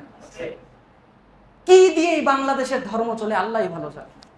এগুলো করা জায়েজ নাই, কোনো প্রয়োজন নেই এগুলোর। 15 নাম্বার, বিভিন্ন সূরা পড়ে দোয়া করা। কবরের কাছে গিয়ে সূরা ইখলাস, সূরা নাস, ফালাক ইত্যাদি ইত্যাদি পড়ে ওগুলো আগে বক্সায় দেয়, তারপরে দোয়া করে ইত্যাদি করে। এই পদ্ধতি সুন্নাহর বিরুদ্ধে, এরকম কোনো পদ্ধতি কোরআন এবং হাদিসে নাই। কবর জিয়ারতের অন্য পদ্ধতি রয়েছে, আজকে নয় অন্যদিন বলবো ইনশাল্লাহ, সময় খুবই অল্প, তাড়াতাড়ি বলছি। 16 নাম্বার, বিশেষ দিনে জিয়ারত করতে যাওয়া। ঈদকে কেন্দ্র করে, শুক্রবার জুমাবারকে কেন্দ্র করে, বিশেষ কোনো দিনকে কেন্দ্র করে ওই দিনে যাওয়া, এটা নিয়ম করে নেওয়া। এবং ওই দিন আসলেই, বিশেষ করে ঈদের দিন, হজ থেকে এসে, উমরা থেকে এসে বিভিন্ন সময় মানুষ ঠিকঠাক করে যায়, ঢোল পিটিয়ে যায়, জায়েজ নয়, করা যাবে না। হ্যাঁ, আপনি কবরের পাশ দিয়ে যাচ্ছেন অথবা এমনিই যান, কোনো অসুবিধা নাই। তবে বিশেষ কোনো দিন, জুমার দিনে করলে এই ফজিলত আছে, ঈদের দিনে করলে ওই ফজিলত আছে, অমুক দিনে করলে এই ফজিলত আছে, শবে বরাতের দিনে করলে অমুক ফজিলত আছে, মনে করে যদি যান বিদআত হবে, এগুলো শরীয়তে নেই। কথা কি বোঝা যায়? আচ্ছা, 17 নাম্বার, কবর থেকে চুমু দেওয়া, কবর ধুয়ে পানি খাওয়া ইত্যাদি ইত্যাদি। সিলেটে যান, দেখতে পাবেন কবরে গোলাপ জল তো দিচ্ছে, একদিক দিয়ে বের হয়ে যাচ্ছে, এত পরিমাণে গোলাপ জল উপরে ছিটাচ্ছে যে একদিক চিকন একটা নালা আছে, নিজের চোখে দেখা, এগুলো কারো কথা শুনে নয়, নালা দিয়ে বয়ে যাচ্ছে। কেউ কেউ আবার সেগুলো তুলে নিচ্ছে। কবরে এমন ভাবে মুখ লাগিয়ে দিয়েছে, শামুক অনেক সময় দেওয়ালে লাগে, দেখছেন না? কিছুই বলে না। শামুক অনেক সময় দেওয়ালে লাগে, দেখছেন তো? বৃষ্টি টিষ্টি হলে। এই বোকা 3 নাম্বার শ্রেণীর মানুষ এমন ভাবে মুখ লাগিয়ে দিয়েছে, শামুক যেভাবে লাগায় চুপ করে বসে থাকে, ও ঠোঁট এমন ভাবে লাগাইছে আর তোলে না। কি বরকত আছে? কোনো বরকত নাই। শিরক, এগুলো করা যাবে না আমার ভাইরা। তারপরে চলে আসেন, সময় খুবই অল্প। 18 নাম্বার, কালেমা বকশিয়ে দেওয়া। জোরে বলেন আছে না নাই? সুবহানাল্লাহ। সব জায়গাতে বিকাশ চলে, ফেক্সি চলে, পাঠায় দেওয়া চলে। লোক না গেলে ওই জায়গাতে টাকা চলে যায়। তো লোক না গেলে যদি টাকা চলে যায়, ওই জায়গাতে লোক না যাক, কেউ নয় যাক, নেকি যাবে না কেন? হুজুররা বের করলো কি, খালারে দিছে তুমি 1 লাখ বার কালেমা পড়বে লা ইলাহা ইল্লাল্লাহ, চাচিরে দিছে 2 লাখ বার, খালারে দিছে 3 লাখ বার, মোটামুটি 25-26 লাখ, বিভিন্ন সংখ্যা আছে আর কি, বিভিন্ন জাল কিতাবের মধ্যে। ওই সংখ্যা পরিমাণ পড়ে এক হুজুর আবার মাঝখানে নাই মাধ্যম, হুজুরকে বলে, হুজুর এই যে এতগুলা কালেমা পড়ছি আপনাকে দিলাম, আপনি এবার কবরে বসায় দেন। ইয়া আল্লাহ, ইয়া আল্লাহ, ইয়া আল্লাহ। এত ইঞ্জিনিয়ারিং পদ্ধতি কই থেকে পেল এরা? আপনি যে বক্সায় দিলেন, কেমনি কি বক্সায় দিলেন কিছু বুঝলাম না। মানে হুজুরও একটা ইনকামের মাধ্যম ভালোই বেছে নিয়েছে। হুজুরকেও 200 টাকা দিবে, 500 টাকা দিবে। হুজুর বলছে আমারও একটু ইনকাম হোক, ওরাও একটু কালেমা পড়ে দিল, যাই যাক না যাই না যাক, আমি তো 500 টাকা পাইলাম। ও যেখানে আটকে থাকে থাক, বক্সানো ওদের কালেমা, ওদের কেউ যাওয়াই হোক। বাকি আমি বিরোধিতাও করবো না, আমার ইনকামও বন্ধ হবে, বাকি ওরাও মন খারাপ করবে, দরকার নেই, সবাই ঠিকঠাক থাক, আমারও কিছু ইনকাম হোক। জীবনেও যাবে না এইভাবে, একটা নেকিও পাঠাতে আপনি পারবেন না। পাঠানোর সিস্টেম আছে, ওইভাবে পাঠালে পাবে ইনশাআল্লাহ। এগুলো কালেমা বকশিয়ে দেওয়া, ইউনুস খতম, বিচি খতম, এই সেই বিচি, আপনার বুট কালাই বিচি, এগুলো এনে দেয়, ওগুলো হিসাব করে যে কয়টা হলো কয়টা হলো। ওগুলোর হিসাব ঠিক রাখবে কেমন, কয়টা করে রাখলেন, মানে একটা করে বলবে আর একটা করে রাখবে, রাখবে রাখবে করতে করতে ওইভাবে যদি 50,000 1 লাখ হয়ে যায়, কয়টার হিসাব কিভাবে ঠিক রাখবে আল্লাহ ভালো জানে। যাক, এগুলো জায়েজ নাই। আচ্ছা, 19 নাম্বার, খাবার খাওয়ানো। আছে তো 40টা খাবার খাওয়ানো, এটা একটু বিস্তার করে বললে ভালো হতো। শোনেন, আপনি যদি মৃতের পক্ষ থেকে কিছু খাবার খাওয়ান, খাওয়ালে তৎক্ষণাৎই শেষ। যেই দিন আলোচনা করব মৃতের জন্য করণীয়, সেই দিন এই টপিকটা, এই পয়েন্টটা বেশি করে আমি করবো, আজকে বেশি বলছি না। 40 দিন, 3 দিন, আরে মানুষ মরে গেছে, জানাজা শেষই হয়নি, বলছে কোন দিন খাওয়াবে, তাড়াতাড়ি বলো, তাড়াতাড়ি বলে দাও। মানে ওদের মনে হয় আনন্দ লেগেছে। আরে বাবা, ওর বাপ মরে গেছে, কষ্টের মধ্যে আছে, বলবে খাওয়াবে তো, এমনিতেই তো খাওয়াবে, না খাওয়াইলে তোমরা তো এলাকার লোক যে সারবা না, তো প্রত্যেকদিন খোটা দিবা, ও তো এমনিও খাওয়াবে অমনিও খাওয়াবে, না না এখনই বলতে হবে। মানে তোর বাপ মরলো কেন, সেই আনন্দেতে একটু খাওয়া আর কি। বুড়া হয় নাই, বিছানাতে পড়ে টরে থাকে নাই, সুন্দরভাবে মরে গেল, একটু খাওয়ান দাওয়ান, খুশির ঠেলা একটু খাওয়ান দাওয়ান করা, কষ্ট করা লাগতো, সেগুলো কিছুই করা লাগলো না। মানে ওদের কথা হলো তোর বাপ বইয়ের লোক, তুই খাওয়া, এই জন্য কই পেয়েছে আল্লাহ ভালো জানে। এটা বলতে বলতে আসলে যেখানে বাঙালির একটু স্বার্থ থাকে, ওটা সহজে উঠাইতে দিবে না। তো একটু খাওয়া পাই যে, উঠে গেলে খাওয়াও উঠে যাবে, এই জন্য বুঝুক চাই না বুঝুক, ওর জ্ঞান বুদ্ধি কোরআন হাদিসের থাকে থাক, না থাকে না থাক, ওর পলিটিক্যাল পাওয়ার, ওর আর্থিক পাওয়ার, ওর লাঠির পাওয়ার নিয়ে এসে বলে কে বলে করা যাবে না, এই গলা চিল্লাই উঠলো। অথচ ওর বিদ্যাও নাই বুদ্ধিও নাই, ও যে চিল্লাই উঠলো, ওর কাছে বিদ্যাও নাই বুদ্ধিও নাই, ওর মাথায় এটা কাজ করছে, হাইরে এটা যদি উঠে যায় খাওয়া বন্ধ হয়ে যাবে, বাস সে চেতে গেছে। আল্লাহ এদেরকে হেদায়েত দান করুক, বলেন আমিন। 20 নম্বর, কবরের পাশে মসজিদ, মসজিদের পাশে কবর দেওয়া, এই নিয়তে যে কবর আজান শুনতে পাবে, তেলাওয়াত শুনতে পাবে, কবরের আযাব কম হবে, ইত্যাদি ইত্যাদি শিরকি আকীদা। শিরকি আকীদা। অনেকে কবরের, কিছুদিন আগে আমি ঈদের দিন একটা জানাজা মানে আমি পড়তে গেছিলাম, কবরের কাছে দিয়েছে। আমি জিজ্ঞেস করলাম কেন? যে কবরের পাশে দেওয়া তো ভালোই, কিচ্ছু ভালো নয়। ও তো আমি যতদূর খবর পেয়েছি বিশেষ এক দলের, বিশেষ এক পীরের মুরিদ, ওর যে কি কটকটি চালান কবরে চলতেছে আল্লাহ ভালো জানে। আজান কেন? ওই যে বললাম কবরের ওই কাবা শরীফের নিচে ওরে কবর দিয়ে লাভ নেই, বরং শিরকি আকীদা, কোনো লাভ হবে না, কোনো লাভ হবে না। আজান দিয়ে আরেকজন তেলাওয়াত করবে, কোনো লাভ হবে না। এই বিশ্বাসগুলো রাখা যাবে না। 21 নম্বর, মৃত্যুর সাথে সাথে স্বামী স্ত্রীর সম্পর্ক ভেঙে যায় বলে বিশ্বাস করা। জোরে বলেন আছে না নাই? স্বামীরে ধুইতে দেয় না, স্ত্রী যদি মরে যায় স্বামীকে ধুইতে দেয় না, স্বামী যদি মরে যায় স্ত্রীকে ধুইতে দেয় না, ধোয়া তো দূরে থাকলো দেখতেও দেয় না বলে বিবাহ কেটে গেছে। বিয়ে কেটে গেছে তো সম্পত্তির ভাগ নাও কেন? বিয়ে কেটে গেছে, বউ সম্পত্তির ভাগ নেয় না, নেয় না? কথা আমার মনে হয় আপনারা বোঝেন না। সম্পর্ক কেটে গেছে, জমির ভাগ নাও কেন? ও জমির ভাগ নেওয়ার সময় ঠিকই নাই, আর তখন ফতুয়া দেয় সম্পর্ক কেটে গেছে। শোনেন, স্বামী স্ত্রীকে গোসল দিবে, স্ত্রী স্বামীকে গোসল দিবে, স্পষ্ট হাদিস রয়েছে। হাদিসটি রয়েছে ইবনু মাজাহ 1465 নম্বর হাদিস। আল্লাহ নবী আয়েশা রাদিয়াল্লাহু তাআলা আনহাকে একদিন বললেন, তুমি যদি আমার পূর্বে মারা যাও আমি তোমাকে গোসল দেব। জোরে বলেন না সুবহানাল্লাহ। ফাতেমা রাদিয়াল্লাহু তাআলা আনহুকে তার স্বামী আলী রাদিয়াল্লাহু তাআলা আনহু নিজে গোসল দিয়েছিলেন, যে হাদিসটা মুস্তাদরাকুল হাকিমের মধ্যে পাওয়া যায় এবং অন্যান্য হাদিস গ্রন্থ রয়েছে। ফাতেমা রাদিয়াল্লাহু তাআলা আনহুকে গোসল দিয়েছিলেন কে?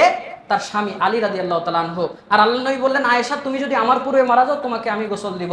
তাহলে বোঝা যায় স্বামী স্ত্রীকে গোসল দিতে পারে, স্ত্রী স্বামীকেও গোসল দিয়ে দিতে পারে, এতে কোনো সমস্যা নাই। এগুলো ভুল কথা। সময় নাই, আরো দলিল ছিল আমি বিস্তার করে বলতে পারতাম, কিন্তু সংক্ষেপ করে দিচ্ছি। আচ্ছা, তারপর 22 নাম্বার, উমরি কাজা করা। আরেক দল পেট পূজারি হুজুর আছে, পেট পূজারি হুজুর আছে, মরার পর হুজুর গিয়ে আগে খোঁজ নেই কয় ওয়াক্ত নামাজ হয় নাই, মানে কয় ওয়াক্ত নামাজ পড়তে পারে নাই। জোরে বলেন আছে না নাই? কয় ওয়াক্ত নামাজ পড়তে পারে নাই। আহারে হুজুরের দরদ। হুজুর গিয়ে বলছে কয় ওয়াক্ত নামাজ পড়তে পারে নাই, এখন বলছে হিসাব করে 25 ওয়াক্ত নামাজ পড়তে পারে নাই বা 26 ওয়াক্ত নামাজ পড়তে পারে নাই। আচ্ছা, এবার হুজুর এবার গণনা করছে 26 ওয়াক্তের এত কেজি চাল বা এত টাকা কাফারা হয়, এবার দেন। জোরে বলেন আছে না নাই? সালাতের এগুলো কোনো কাফারা হয় না। রাসূলুল্লাহ সাল্লাল্লাহু আলাইহি সাল্লাম বলেন, নাসায়ের হাদিস, আনি রাজুল ইয়ারকুদু আনি সালাতি আও ইয়ানফুলু আনহা ক্বালা কাফারাতুহা আন ইউসাল্লিয়াহা ইযা যাকারাহা লা কাফারাতা লাহা ইল্লা যালিক। আল্লাহর নবীর কাছে এসে প্রশ্ন করা হলো, আল্লাহর নবী, একটা মানুষ তার সালাতকে ভুলে গেছে এবং সালাতকে ঘুমিয়ে থাকার কারণে করতে পারে নাই, তার ব্যাপারে আপনার ফতোয়া কি বলেন? আল্লাহর নবী বলেছেন, লোকটা যখনই ঘুম থেকে জাগবে, লোকটার যখনই মনে হবে তখনই সালাত আদায় করবে, এটাই হচ্ছে তার এই ভুলের কাফারা।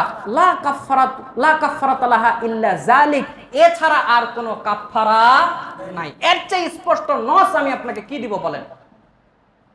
এর চেয়ে সহজ কথা, এর চেয়ে স্পষ্ট কথা, বুখারীর হাদিস, নাসায়ের হাদিস দুইটা উল্লেখ করলাম, এর চেয়ে স্পষ্ট হাদিস আর কি দিব? এই উমরি কাজাকে কি বাতিল করার জন্য এই একটা হাদিস যথেষ্ট নয়? একটা মানুষ সালাতের কাফারা কি যদি না পড়তে পারেন, ঘুমের কারণে অথবা মনে নাই, জোহর পড়লাম না এরকম কনফিউশন হয় না? ওহো পড়ি নাই, যখন মনে হয়েছে তখনই পড়ে নিলেন, ঘুমের কারণে পড়তে পারেনি, যখনই ঘুম থেকে উঠেছেন ওযু করে নামাজ পড়ে নেবেন, কাফারা হয়ে গেল। এখন 5 বছর 10 বছর বা যে কোনো কারণে নামাজ পড়তে পারেন না, এখন কি করবেন? এগুলোর জন্য শুধু ইস্তেগফারই যথেষ্ট, আল্লাহ ভুল হয়েছে আর করব না, এখন থেকে 5 ওয়াক্ত পড়ব। আল্লাহ বলছে, ইল্লা মান তাবা ওয়া আমানা ওয়া আমিলা আমালান সালিহান ফাউলাইকা ইউবাদদিলুল্লাহু সাইয়্যাতিহিম হাসানাত। সূরা ফুরকান 25 নম্বর সূরা 19 নম্বর পারা 70 নম্বর আয়াত। আল্লাহ বলছেন, ঠিক আছে বান্দা, গুনাহ হয়েছে, ভুল হয়েছে, নতুন করে ঈমান এনে তওবা করেছো, আচ্ছা, নতুন করে ঈমান এনে তওবা করে শতামল করেছো, আচ্ছা, ফাউলাইকা ইউবাদদিলুল্লাহু সাইয়্যাতিহিম হাসানাত, যাও তোমার যত গুনাহ ছিল আমি নেকি দ্বারা পরিবর্তন করে দিলাম। তার মানে 5 বছর নামাজ পড়েন নাই, 10 বছর নামাজ পড়েন নাই, শুধু আল্লাহকে বলছেন আল্লাহ ভুল হয়ে গেছে, মাফ করে দেন, আজ থেকেই 5 ওয়াক্ত নামাজ ধরলাম। আল্লাহ বলছে ঠিক আছে, 10 বছর যে নামাজ পড়ো নাই, সেই গুনাহ ছিল, ওই গুনাহ তো মাফ করলামই, ওই গুনাহ পরিমাণ নেকি তোমার আমল নামায় দিয়ে দিলাম। এর চেয়ে সহজ আর কিছু আছে? কে আপনাকে উমরি কাজা করতে বলেছে? কে আর আপনাকে কাফারা তুলতে বলেছে? এগুলো হুজুরদের খাওয়ার ধান্দা। আল্লাহ এদেরকে হেদায়েত দান করুক, বলেন আমিন। 24 নম্বর, মুখে কপালে সুরমা দিয়ে, আতর দিয়ে আল্লাহ মুহাম্মদ এগুলো লেখা। আমি সময় দেখছি, আমি 20-এর মধ্যে শেষ করে দেবো। কষ্ট হচ্ছে আপনাদের? 20-এ শেষ করে দেবো না, আমি একেবারে আনলিমিটেড বলবো। এত বোকা আমি না যে হুজুর যা নিয়ে এসছেন মনে হয় সব বলে যাবেন, এত ভয় আপনাকে করা লাগবে না, আমার সে জ্ঞান আছে ইনশাল্লাহ। মুখে কপালে আল্লাহ লেখে সুরমা দিয়ে, প্রথমে সরিষার তেল দিয়ে সুরমা দিয়ে গোলে, তারপর যে পানের বোটা আছে বা ইত্যাদি কিছু দিয়ে কপালে আল্লাহ লেখে, মোহাম্মদ লেখে। জোরে বলেন আছে না নাই? কি লাভ? সারা জীবন সিজদা দেয় নাই আল্লাহকে, কপালে আল্লাহ লেখে দিলেই জান্নাত। হুজুরও ঘাস খায়, আপনিও ঘাস খান, দুইজনেই ঘাস খান, ভাত চাল কলা রুটি আপনারা খান না, এই জন্য এগুলো করেন। এগুলো শরীয়তে কোনো জায়গা নাই। বলছেন হুজুর এভাবে না বললে হয় না, একটু নরম করে বলা যায় না? কষ্ট দিয়ে বলছেন, আমি আপনাকে বুঝে সুঝেই কষ্ট দিচ্ছি, ভুল করে মুখ ফসে বের করছি না, তাও যেন আপনার একটু বুঝ আসে। আচ্ছা, সময় তো প্রায় শেষের দিকে। আচ্ছা, মৃত্যুর আগে কবর তৈরি করা। আচ্ছা, 25 নম্বর, কবরে মোমবাতি আগরবাতি ইত্যাদি দেওয়া, এগুলো দেওয়া যাবে না। অনেক সময় মরার পরও কবরে এগুলো দিয়ে আসে, এগুলো দেওয়া জায়েজ নাই। 26 নম্বর, মৃত্যুর আগে কবর তৈরি করা আছে না নাই? অনলাইনে দেখা যায় মরার আগে কবর তৈরি করতেছে। বেটা তুই কই মরবি? তোরে বাঘে খাবে না সাপে খাবে, অ্যানাকোন্ডাই খাবে না অজগর খাবে, আগে কবর করে রাখতেছে, তাও আবার বাড়ির কাছে। জায়েজ নাই, মৃত্যুর আগে কবর করা জায়েজ নাই, বৈধ নাই। ওলামায়ে কেরামগণ এটাকে হারাম বলে ফতোয়া দিয়েছেন। আচ্ছা, মৃত্যুর আচ্ছা, খেজুরের ডালা দেওয়া, এটা একদিন আপনাদেরকে বলেছিলাম। আচ্ছা, এই পয়েন্টটা বলে শেষ করি, আর তাড়াহুড়া করে বলা সম্ভব না। খেজুরের ডালা দেওয়া, খেজুরের ডালা দেওয়া বোঝেন তো? রাসূলুল্লাহ সাল্লাল্লাহু আলাইহি সাল্লাম 349 নম্বর হাদিস, ইবনে মাজাহ, আল্লাহ নবী 2 কবরের পাশ দিয়ে যাচ্ছিলেন। হাদিস সবার জানা আপনাদের। কবরের শাস্তি হচ্ছে একজন প্রস্রাবের অপবিত্রতা থেকে বাঁচত না, একজন গীবাত করত। আল্লাহ নবী একটা খেজুরের ডাল আনলেন, ছিঁড়লেন, 2 কবরের মধ্যে পুঁতে দিলেন, আর বললেন যে এই 2 জনের কবরের শাস্তি আশা করি এই শুকানো পর্যন্ত তাদের কবরের শাস্তি লঘু করা হবে। এখন কথা হলো, আল্লাহর নবী যে শাস্তি হচ্ছে এই কথা তাকে জানিয়েছে কে? আল্লাহ। তার কবরে যে শাস্তি হবে এই কথা আপনাকে জানালো কে? যে আপনি যে পুঁতে দিলেন। কেন দিলেন তাহলে? দ্বিতীয় প্রশ্ন, সব লোকের কবরেই কিন্তু খেজুরের ডালা গাড়ে, ঠিক না? তার মানে সবার কবরে আযাব হবে, সবার শাস্তি হবে, একটাও জান্নাতে যাবে না। হুজুর সব জাহান্নামী বানিয়ে কবরে পাঠিয়ে দেয়। নিজে জাহান্নামী বলে খেজুরের ডাল পুচ্ছে, মানে কি? আর কবরে কি হবে? শাস্তি হবে, এই জন্য পুচ্ছে। আবার হাত তুলে বলছে আল্লাহ ওরে জান্নাতুল ফেরদাউস দান করে দেন। হুজুর ওরে তো আপনি খেজুরের ডালা পুঁতে জাহান্নামী বলে ঘোষণাই দিয়ে দিলেন একমতো, আবার বলছে জান্নাত দিয়ে দেন। আচ্ছা, 3 নাম্বার কথা, এটা আল্লাহর নবীর বরকতে হয়েছে, খেজুরের ডালার বরকতে নয়। এটা কার বরকত? আল্লাহর নবীর বরকত। এটা আল্লাহর নবী চলে গেছে, অন্য কোনো সাহাবীরাও কোনোদিন খেজুরের ডালা পোটে নাই, ইমাম আবু হানিফা করে নাই, ইমাম শাফেঈ করে নাই, ইমাম মালিক করে নাই, কেউ করে নাই। হাদিস বুঝেন নাই, তাই আপনারা ভুলভাল এই আমলগুলো করেন। এগুলো শরীয়তে বৈধ নাই। খেজুরের ডালা পোতা আপনার আমার জন্য এই সময় প্রযোজ্য নয়, তবে হাদিসটা বিশ্বাস করা জরুরি। হাদিস বুখারী এবং মুসলিমে রয়েছে। আচ্ছা, 28 নাম্বার, শেষ করে দিচ্ছি। গোসল করানোর সময় বিভিন্ন দোয়া পড়ানো, গোসল করানোর সময় বিভিন্ন দোয়া পড়ে, এটাও জায়েজ নাই। স্বামী মরার আগে, স্বামী মরার সাথে সাথে কানের দুল, নাকের ফুল, হাতের চুড়ি সব তাড়াহুড়া করে খুলে ফেলায়, আছে না নাই? হিন্দুদের প্রথা, হিন্দুদের প্রথা। ধীরে সুস্থে খোলেন। হ্যাঁ, স্ত্রী ইদ্যত পালন করবে, সেই সময় সোনাদানা পরবে না, উজ্জ্বল কাপড় পরবে না, সাদা মাটা ভাবে থাকবে 4 মাস 10 দিন। কিন্তু এত তাড়াহুড়া করতে হবে না যে একেবারে সে কাঁদছে, একেবারে নাক, অনেক সময় নাক থেকে রক্ত বের হয় টানা ঘোষা করে খুলতে গিয়ে। জায়েজ নাই, খুলবেন তবে এভাবে নয়, বা একেবারে খুলতে হবে এমন কোনো কথা নাই। আচ্ছা, কোরআনের আয়াত খচিত চাদর দাও, এটা বললাম। 31 নাম্বার, মৃতকে সিরিয়াল করে দেখা। সিরিয়াল করে দেখে না? একটা মহিলা মরে গেছে, এলাকার সব পুরুষ যারা সিরিয়াল করে দেখে, এদেরও জ্ঞান নাই, বুদ্ধি নাই, বিবেক নাই। যারা দেখায় এদেরও জ্ঞান বুদ্ধি বিবেক কিচ্ছু নেই। একটা মেয়ে আপনার জন্য জীবিত থাকতে যেরকম দেখা হারাম ছিল, মরে যাওয়ার পরেও দেখা জায়েজ নাই। তারাই দেখবে যার সাথে তার বিবাহ হারাম। আচ্ছা, একটা মেয়ে মানুষ মরে গিয়েছে, বুড়ি হয়ে গিয়েছে, পুরো এলাকার মানুষকে কি দেখেন আপনি আমাকে বলেন তো? একটা ছেলে মরে গিয়েছে, সবাই গিয়ে দেখছে, হ্যাঁ দেখতে পারে। একটা পুরুষ মরেছে, দেখতে পারে। বা এটাকে না দেখালে হচ্ছেই না, বা মহিলাকে পুরুষ গিয়ে দেখা, পুরুষকে মহিলা গিয়ে দেখা, ওই জায়গাতে আবার পর্দার খেলাপ করা, এগুলো জায়েজ নয়। দেখতে পারে শালীনতার সাথে, সাবধানতার সাথে, এবং যতটুকু জায়েজ ততটুকু। আচ্ছা, শেষ আর 2 পয়েন্ট। কবর পাকা করা, বেশি উঁচু করা জায়েজ নয়। কবর কতটুকু উঁচু করবেন? সর্বোচ্চ 1 বিঘত, এর বেশি নয়। আর কবর পাকা করা, এগুলো করা জায়েজ নয়, অন্যদিন আলোচনা শোনাবো। 33 নাম্বার, শেষ নাম্বার, জানাজা পড়ে দোয়া করানো। জোরে বলেন আছে না নাই? জানাজা পড়ে দোয়া করানোর একটা আপনাদেরকে হোমওয়ার্ক দিয়ে গেলাম, আপনারাও খুঁজবেন, হুজুরদেরকেও খুঁজতে বলবেন। সবার জন্য হোমওয়ার্ক, বাড়ির কাজ 1 সপ্তাহ ধরে খুঁজবেন, হুজুরদেরকে বলবেন যারা করায় যে হুজুর জানাজা করার পর দোয়া করানো জায়েজ আছে, দলিল প্রমাণ আছে একটু বের করেন। কারণ ইখতিলাফি তো আমি একদম ডাইরেক্ট বললাম না, একটু খুঁজে খুঁজে দেখেন আপনারা আছে না নাই, যদি না থাকে বুঝবেন এটা শরীয়ত, আমরা তো পাই নাই, একটু পাইলে আমাদেরকে দেন, আমরা ওয়াজ করব, সুন্দর করে মুনাজাত করে দেবো, হাদিয়া তহফা বেশি পাবো। যাই হোক, যে কথাগুলো বললাম এগুলো করা যাবে না। আসাদুল্লাহ গালিব স্যারের সালাতুর রসুল বইয়ের 238 পৃষ্ঠা থেকে 240 পৃষ্ঠা পর্যন্ত উনি 90টা কবর কেন্দ্রিক, মৃত্যু কেন্দ্রিক শিরিক এবং বিদআত উল্লেখ করেছে, সুযোগ হলে পড়ে নেবেন ইনশাআল্লাহ। আর মৃতের তাহলে এগুলো করা জায়েজ নাই, মৃতের জন্য করা কি জায়েজ আছে, আজকের জন্য এটা রাখলাম। ইনশাআল্লাহ ভবিষ্যতে এবার যেদিন আসবো বা কোনো এক সময় মৃতের জন্য করণীয় এর উপরে আমরা আলোচনা করবো ইনশাআল্লাহ। বাকি যেগুলো বললাম এগুলো হারাম, আল্লাহ আমাদের এগুলো থেকে বেঁচে থাকার তৌফিক দান করুক, বলেন আমিন।